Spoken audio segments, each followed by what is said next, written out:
우리 성도님들은 이미 성경 공부를 통해서 너무나 잘 알고 있지만요.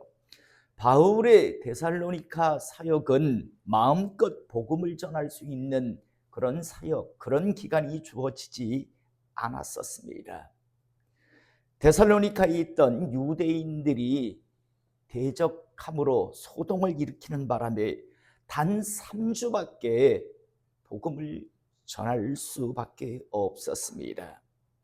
그리고 이후에 바울은 좋게 표현하면 쫓기듯이, 조금 나쁘게 표현하면 마치 도망치듯이 데살로니가를 떠나서 베레아, 아덴, 그리고 이제 고린도에 내려와서 사역을 감당할 수밖에 없었습니다. 고린도에서 사역을 계속하고 있었지만 바울의 마음은 아마 몹시 무거웠을 겁니다. 그 이유는 두 가지인데, 첫 번째는요, 데살로니가 교회가 과연 그 모든 어려움을 잘 이겨내며 교회로서 잘 성장하고 신앙을 지켜내고 있을까라는 그런 염려의 마음, 사역자로서의 염려의 마음. 두 번째는요, 데살로니가 교회의 성도들은 바울에 대해서, 바울 자신에 대해서 과연 어떻게 생각할까라는 그런 염려요. 왜냐하면 마치 도망치듯이, 쫓기듯이 3주밖에 복음을 전하지 못하고 인사도 하지 못한 채 부랴부랴 베레아로 내려와야 했었던 것을 우리는 잘 알고 있습니다. 그리고 베레아까지 데살로니가 유대인들이 쫓아와서 방해하는 것 때문에 다시 아덴을 거쳐서 고린도까지 내려왔습니다. 자, 여러분, 얼마든지 데살로니가 교회의 성도들 입장에서 누군가 악의를 가지고 나쁜 이야기를 하기 시작하면 얼마든지 오해할 수 있는 상황입니다. 왜 그럽니까? 봐라, 하나님을 향한 믿음이 어쩌고 저쩌고 하더니 조금 어려우니까 지 살겠다고 혼자서 도망가지 않았냐. 바울이라고 하는 자가 본래 저런 자다, 저런 자가 무슨 하나님의 종이냐 라고 하면서 바울을 대적하는 그런 사람들이 참 많이 있었거든요. 그러다 보니까 누군가 슬쩍 들어와서 바울에 대해서 나쁜 어떤 의도를 가지고 나쁜 그런 소문을 퍼뜨리면 누군가 거기에 이렇게 같이 요동쳐서 맞다, 바울 저거는 지 살겠다고, 혼자서 살겠다고 저렇게 도망친 아주 그런 하나님의 종도 아니다 라는 식으로 얼마든지 데살로니가 교회 사람들에게 이렇게 회자될 수 있었기 때문에, 그래서 이 두 가지의 문제 때문에 바울의 그런 마음은 무거웠을 겁니다. 데살로니가 교회 성도들의 그런 환난 속에서 과연 어떤 신앙을 유지하고 있을까? 교회는 잘 성장하고 있을까? 또 데살로니가 교회 성도들은 자신을 어떻게 생각하고 있을까? 이것에 대한 문제로 참 마음이 무거웠을 겁니다. 그런데 이후에 디모데가 뒤늦게 이제 고린도에 와서 데살로니가 교회의 소식을 전해주는데, 그가 염려했던 그 모든 것들을 다 해소하게 됩니다. 어려움 속에서도 데살로니가 교회 성도들은요, 잘 믿음이 성장하고 신앙을 지켜내고 있으며, 또 바울에 대해서 나쁜 어떤 악감정을 갖지 않고 하나님의 종으로서 더 좋은 그런 마음, 좋은 감정을 가지고 있다라는 소식을 전해 듣게 됩니다. 그래서 이제 바울은 이 소식을 전해 듣고 하나님께 감사합니다. 하나님께 감사를 올리며 또 데살로니가 교회 성도들에게 이제 신앙을 잘 지켜내라고 하는 위로의 어떤 마음을 가지고 성령의 감동으로 적는 게 바로 데살로니가 전서입니다. 이 배경을 가지고 다시 한번 이 말씀을 보면 말씀이 우리에게 와닿습니다. 이제 17절에 2장 17절의 말씀을 보면, 형제들아, 우리가 잠시 너희를 떠난 것은 얼굴이요 마음은 아니니 어쩔 수 없이 너희들을 환난 때문에 많은 그런 대적자 때문에 너희를 떠나올 수밖에 없었다. 그러나 얼굴이 떠나온 거지 마음이 떠난 것은 아니다라고 지금 이야기합니다. 그래서 너희를 떠난 것은 얼굴이요 마음은 아니니 너희 얼굴 보기를 열정으로 더욱 힘썼노라. 다시 너희를 보기를 참 많이 사모했었다라고 이야기합니다. 애썼다라고 지금 이야기하는 거죠. 그러므로라고 하지만 그러나 나 바울은 한 번 두 번 너에게 가고자 하였으나 너에게 다시 가고자 여러 가지 그런 시도를 했었다. 그런데 사탄이 우리를 막았도다. 어떻게 사탄이 막았는지는 모르겠으나 오늘 바울은요 너희들을 떠나온 이후에 다시 너희들에게 가기를 참 많이 애썼다. 그리고 한두 번 시도까지 했는데 사탄이 막는 것 때문에 아직 너희들에게 가지 못했다라고 지금 이야기하고 있습니다. 그러면서 우리의 소망이나 기쁨이나 자랑의 멸관이 무엇이냐? 그가 강림하실 때 우리 주 예수 앞에 너희가 아니냐? 너희는 우리의 영광이요 기쁨이니라 라고 말씀합니다. 데살로니가 교회 성도들이요 우리의 소망과 기쁨, 자랑의 면류관은 바로 너희다. 우리 사역의 열매가 바로 너희들이지 않느냐라고 하면서 언젠가 주님 이제 이 땅에 강림하여 오실 때 우리 주 예수 앞에 너희가 이제 우리의 영광이고 우리의 기쁨이 될 것이다라는 것을 우리가 알고 있다라고 지금 말씀을 전하며 너희가 어떤 존재며 너희에 대해서 우리가 어떻게 생각하고 있는가에 대해서 바울이 이제 2장 17절에서 20절까지 말씀을 전하고 있습니다. 그러면서 이 말씀 속에서 있는 건 어쩔 수 없이 떠나왔으나 그러나 떠나온 건 어쩔 수 없이 우리가 얼굴이 떠나온 거지, 다시 말해서 육신이 떠나온 거지 마음은 항상 너희들에게 있다라는 그런 말씀을 지금 전하고 있는 겁니다.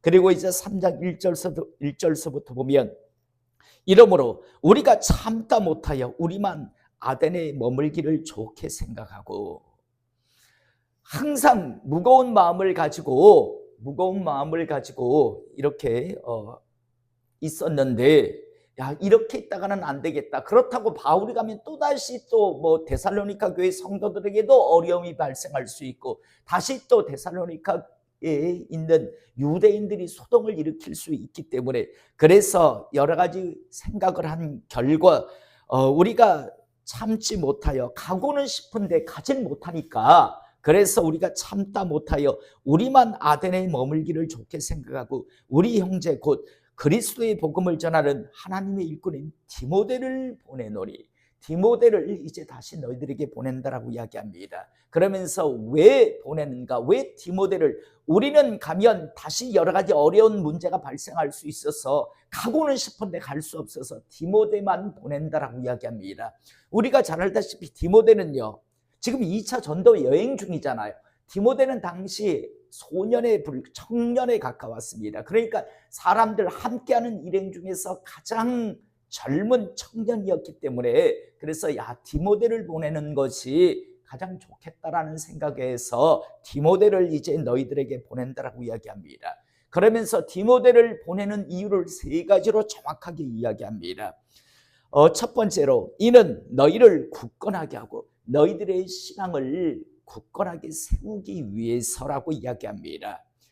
그리고 두 번째로 너희 믿음에 대하여 위로함으로 너희들이 그 어려움 속에서도 잘 신앙을 지킨다는 것에 대한 위로를 전하기 위해서 그 다음 세 번째로 아무도 이 여러 환난 중에 흔들리지 않게 하려 함으로 어떤 어려움 속에서도 절대 흔들리지 않게 하기 위하여 디모데를 너희들에게 보내는데 세 가지의 목적을 가지고 너희들에게 보낸다라고 하며 첫 번째가 너희를 굳건하게 하고 너희 믿음에 대하여 위로하기 위하여 세 번째 아무도 이 여러 환난 중에 흔들리지 않게 하려 함이라 라고 말씀합니다.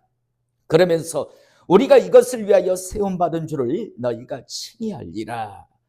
우리가 부름받은 이유는 바로 하나님의 교회, 하나님의 사람들에게 이러한 일을 하기 위해서 우리가 이제 부름을 받았고 너희들 역시도 알고 있는 것이다라고 말씀합니다. 나가 4절 우리가 너희와 함께 있을 때 장차 받을 환난을 너희에게 미리 말하였는데 과연 그렇게 된 것을 너희가 아느니라. 자, 여러분, 십자가가 없으면요 부활이 없습니다. 영광이 없습니다. 여러분, 이 시대에 이 시대에 복음이 반쪽짜리 복음이라고 이야기를 많이들 합니다. 왜냐하면 하나님의 어떠한 영광을 위한 어떤 헌신과 수고는 온데간데 없고요. 많은 사람들이 그냥 하나님으로부터 받는 구원, 축복에만 늘 초점이 맞춰져 있습니다. 한 번씩 어떤 분들 이렇게 이야기해요. 저는 기도를 많이 합니다. 그런데 가만히 그 사람의 기도의 모습을 보면 요구하는 것만 있어요.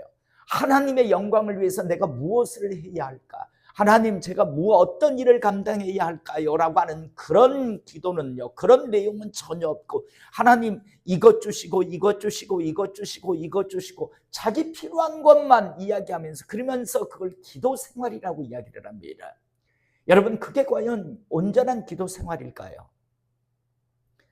제대로 된 기도는요, 하나님 앞에 제가 무엇을 하리까? 제가 어떤 사명을 감당해야 하나요? 이런 기도도 함께 있어야 그게 온전한 기도가 되는데, 하나님의 영광을 위해서 자기가 뭘 해야 할까에 대해서는 전혀 내용이 없고요. 다만 내가 이 땅에서 사는데 이것이 필요하고 이것이 필요하고 이것이 필요하고 이것이 필요하고 그것만 잔뜩 이야기하고 그걸 계속 이야기하면서 자기는 기도 생활을 한대요. 여러분, 그건 온전한 기도 생활이 아니죠. 마찬가지로 신앙생활 역시도 마찬가지입니다. 많은 사람들이요, 그냥 달콤함의 어떤 그것만 먹으려고 하지 하나님의 영광을 위해서 내가 무엇을 해야 하는가에 대해서는 생각하지 않습니다. 하나님께서 너희를 부른 것은 너희를 구원하기 위함도 있지만 그리스도의 고난에 동참하기 위함이라고 성경은 분명히 말씀하고 있습니다. 저는 다시 한번 우리의 남은 생에 여러분, 좋은 말만 들으려고요 신앙생활하지 않기를 원합니다. 잘못된 겁니다. 여러분, 우리가 제대로 하려고 하면 분명히 가짜들과 악한 자들에 의해서 분명히 좋지 않은 술, 그거 신경 쓸 필요 없잖아요. 장차 바울이 나를 판단하실 분은 하나님이시더라고요. 나를 판단하실 분은 주님이라고 분명히 고백하고 있지 않습니까? 저는 다시 한번 여러분, 사람에게 좋은 말 들으려고 하지 않기를 이 시간 축복합니다. 사람들에게 갈채를 받는다 할지라도 하나님 앞에 갔을 때 하나님으로부터 책망을 받는다면 그건 절망이잖아요. 그러나 사람들로부터 책망을 듣는다 할지라도 하나님 앞에 가서 칭찬을 받는다면 그건 여러분 얼마나 큰 축복인지 모릅니다. 여러분, 예레미야 선지자 같은 경우에도 얼마나 많은 고난, 얼마나 욕을 많이 받았습니까? 심지어 자기 고향 아나도 사람들이 그를 죽이려고 달려들잖아요. 예수님 이 땅에 오셨을 때 여러분, 예수님을 비난한 사람이 많았을까요? 칭찬한 사람이 많았을까요? 성경을 보면요, 오히려 비난하는 사람이 훨씬 더 많았습니다. 다시 한번 여러분, 우리는 하나님의 종으로 부름받았다는 사실을 잊지 않기를 이 시간 축복합니다. 다시 한번 사람의 칭찬을 갈구하지 않기를 원합니다. 하나님의 칭찬, 하나님의 판단, 그걸 항상 의식하시며 살아가시기를 다시 한번 축복합니다. 많은 사람들이요, 자꾸만 고난은 주님의 영광을 위해서 내가 무엇을 할까? 내가 어떤 고난에 동참할까? 고난을 감당할까? 이런 어려움은 싹싹 다 빠집니다. 저희 교회 같은 경우는 그런 경우가 없었지만요, 예를 들어 어떤 교회에 뭔가 한다라고 하면 성도들이 싹싹 빠집니다. 그런 사람은 또 다른 교회 가서도 또 빠집니다. 저희 교회가 부산에 있다가 교회를 하나님께서 주신다 하셔서, 그래서 어딘지를 몰라요. 준비되어 있더라고. 그래서 저희가 그것 때문에 막 이렇게 정확하게 알질 못하니까 찾아다닐 때 그때 빠져나간 사람들이 있습니다. 그때 빠져나간 사람이. 그리고 나중에 이곳에 오니까 또 살짝 왔다가 또 무리를 일으켜서 나간 사람들요. 그때 우리가 분명히 그랬거든요. 여러분들은 지금 신앙생활하는 것 같이 하시면 돼요. 제가 제일 싫어하는 게 뭐 한다고 여러분 특별헌금 합시다, 뭐 부흥사 목사님을 해가지고 막 여러분 작정합시다 막 이런 걸 제가 예전에 굉장히 싫어하는 사람이거든요.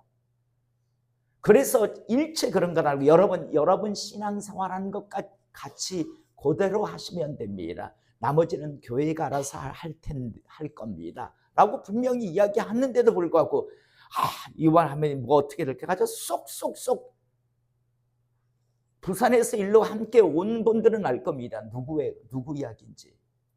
그것 때문에 싹 사라졌었어요. 교회를 갖다 알아보고 있을 때 분명히 이야기했는데, 여러분들에게 특별헌금 저 그런 거 싫어합니다. 절대 그런 거 뭐 부흥사 꼭 그런 거 하면 우리나라 교회는 그렇게 했었어요.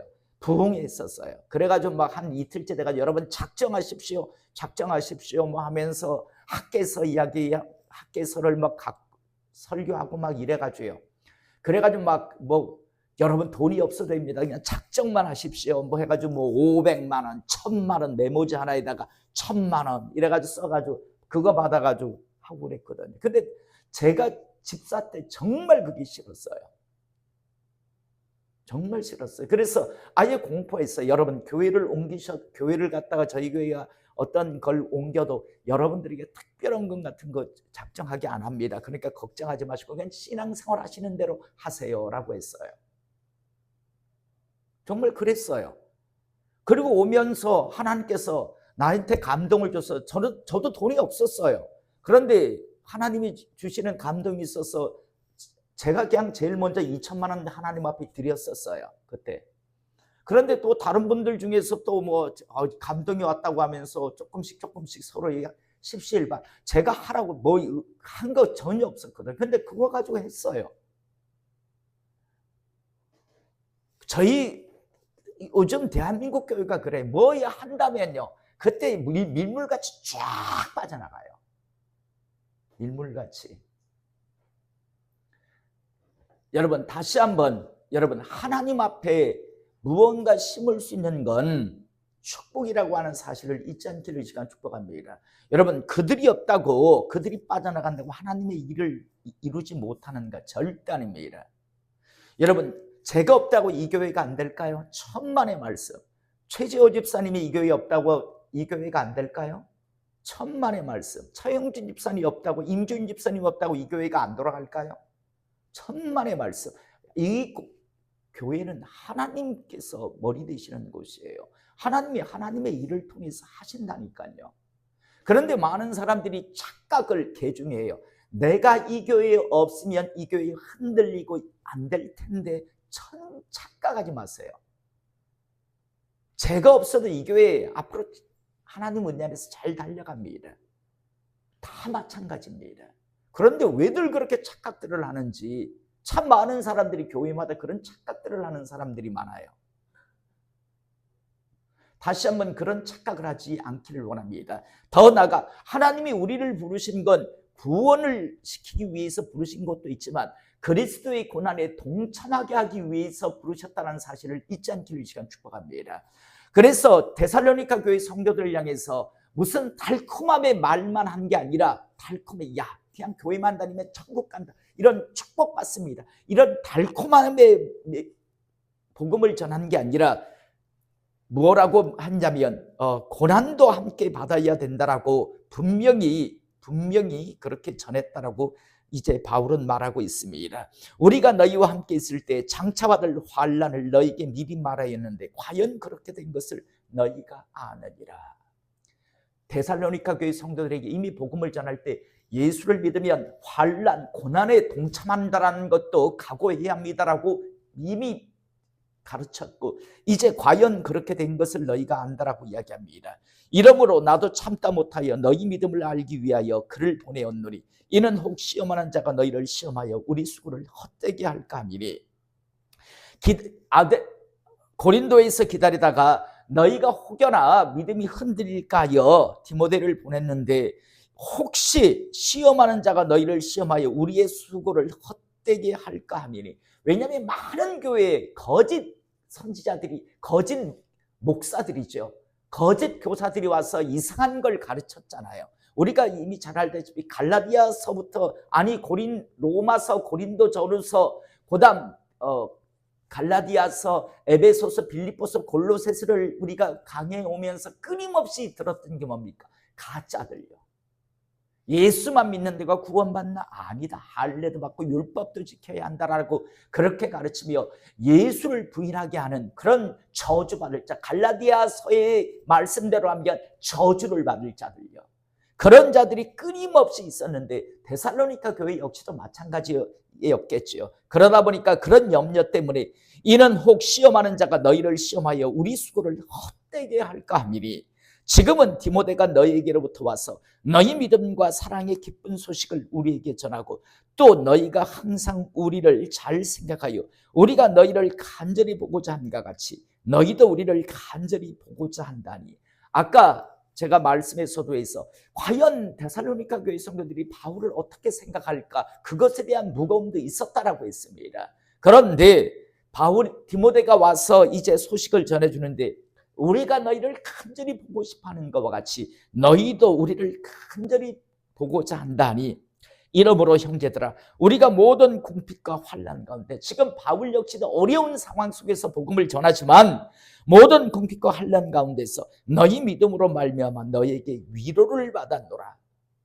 너희들이 이제 우리를 보고 싶다라고 하고 우리를 사모한다라고 하는 것, 그리고 너희의 신앙이 그 어려움 속에서도 잘 견디고 성장한다라는 것 때문에 우리가 오히려 이 어려움 사역 속에서도 너희 때문에 위로를 받았다라고 이야기합니다. 더 나아가 그러므로 너희가 주 안에서 굳게 선즉 우리가 이제는 살리라. 정말 살 것 같아졌다라고 이야기합니다.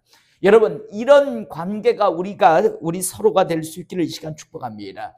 여러분, 참 목회자로서요, 여러분들이 신앙에 잘 성장하는 모습을 보면 정말 힘이 되고 위로가 됩니다. 그런데 참 열심히 애쓰고 힘썼는데도 불구하고 결국은 성장하지 않고 무너져 버리면요, 정말 참 힘들 때가 있습니다. 절망을 느낄 때가 있습니다.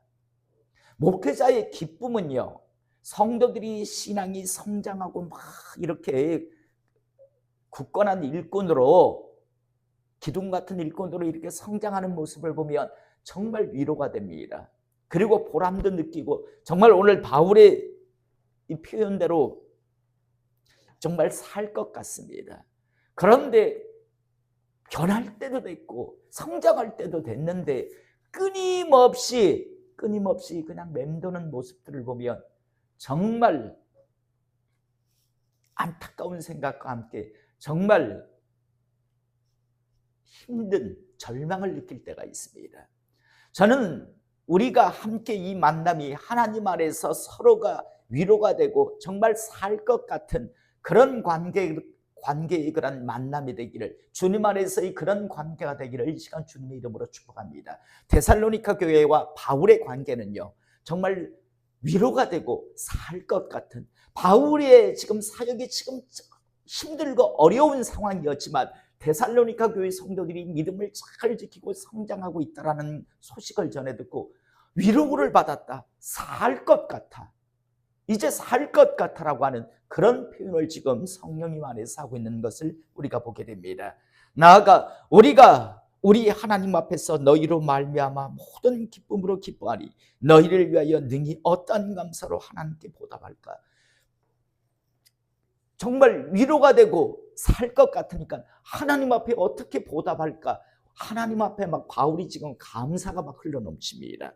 그러면서 이제 주야로 심히 간구하면, 데살로니가 교회 성도들을 향해서 이제 주야로 기도한다라고 이야기합니다. 주야로 심히 간구하면 너희 얼굴을 보고 너희 믿음에 부족한 것을 보충하게 하렵니다. 하나님 우리 아버지와 우리 주 예수는 우리의 길을 너희에게로 갈 수 있게 하시오며, 또 주께서 우리가 너희를 사랑함과 같이 너희도 피차간의 모든 사람에 대한 사랑이 더욱 많이 넘치게 하사 너희 마음을 굳건하게 하시고 우리 주 예수께서 그의 모든 성도와 함께 강림하실 때 하나님 우리 아버지 앞에 거룩함에 흠이 없게 하시기를 원하노라. 기도의 그런 내용, 간구의 내용을 지금 마지막으로 이야기하고 있습니다. 참 데살로니가 교회는 멋진 교회였습니다. 정말 멋진 교회였습니다. 그 어려움 속에서도 굴하지 않고 참 오해야 어떤 분명히 시험하는 자들이 거기라고 없었겠습니까? 그렇지만 그 모든 것들을 제어하면서 아름답게 그 어려움 역경 속에서도 고난 속에서도 신앙이 성장함을 통해서 떠나와 있는 목회자 바울에게요 위로가 되고 심지어 너무 살 것 같아. 너희들의 그 소식을 들으니까 내가 이제 살 것 같아라고 하며 내가 하나님 앞에 어떻게 이 은혜를 보답할 거라고 하는 고백을 할 그런 교회였고 또 그런 축복의 만남이었던 것을 보며 다시 한번 우리가 이 마지막 시대에 어떤 신앙의 모습을 가지고 함께 신앙의 여정을 달려가야 하는가, 또 이 마지막 시대에 우리가 무엇을 각오하고 신앙의 여정을 달려가야 하는가를 다시 한번 분명하게 마음판에 세우고 달려가는 하나님의 사람들과 교회가 되기를 이 시간 주님의 이름으로 축복합니다. 기도하시겠습니다.